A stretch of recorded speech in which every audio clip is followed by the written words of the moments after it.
మనలను ప్రేమిస్తున్న వారిని ప్రేమిస్తే మానవీయం, మనలను ప్రేమిస్తున్న వారిని ద్వేషిస్తే అమానవీయం, మనలను ద్వేషిస్తున్న వారిని కూడా ప్రేమిస్తే ఆధ్యాత్మిక బలం.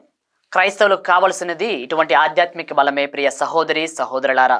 కానీ నేటి ప్రపంచంలో ప్రేమ అనేది కరువైపోతుంది. క్షమించే గుణం అస్సలకి లేనే లేదు. అక్కడెక్కడో కదండి, మన యొక్క కుటుంబంలో మనం చూసుకున్నట్లయితే తమ్ముడు అన్నని క్షమించలేకపోతున్నాడు, అన్న తమ్ముడిని క్షమించలేకపోతున్నాడు, మరి భార్య భర్తను క్షమించలేకపోతుంది, భర్త భార్యను క్షమించలేకపోతున్నాడు. మరి ఇరుగు పొరుగు వారిని ఎలా ప్రేమిస్తాము, వారిని ఎలా క్షమిస్తాము? కావున ఇది ఒక పెద్ద ప్రశ్నార్థకంగా మారుతుంది.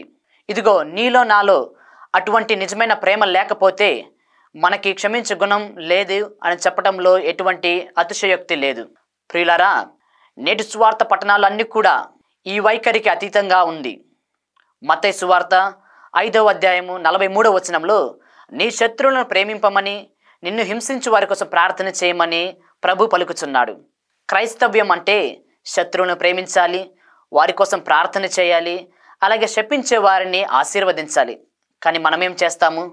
మనల్ని ప్రేమించే వారిని మనం ప్రేమిస్తాం, మనకు మేలు చేసే వారికే మనం మేలు చేస్తాం, శపించే వారిని రెండింతలు శపిస్తాం.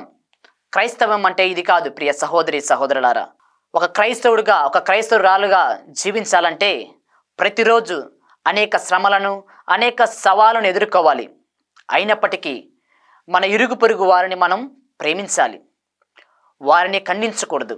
1 యోహాను 4వ అధ్యాయము 20వ వచనములో ఈ విధంగా చెప్పబడుతుంది, ఎవరైనా తాను దేవుని ప్రేమింతునని చెప్పుకొనుచు తన సహోదరి సహోదరులను ద్వేషించినచో అట్టివాడు అసత్యవాది అని. ప్రియులారా, మనం కనులారా చూస్తున్న మన సహోదరి సహోదరులను ప్రేమించకపోతే, వారిని క్షమించకపోతే మనకు కనిపించని దేవుని ఎలా ప్రేమిస్తాము? ఆయన నుండి క్షమను ఎలా పొందుతాము? కావున ఆత్మ పరిశీలన చేసుకుందాం. నిజంగా నీవు నేను ఒక క్రైస్తవ బిడ్డగా జీవిస్తున్నామా? నీలో నాలో క్షమ, ప్రేమ అనే గుణాలు ఉన్నాయా?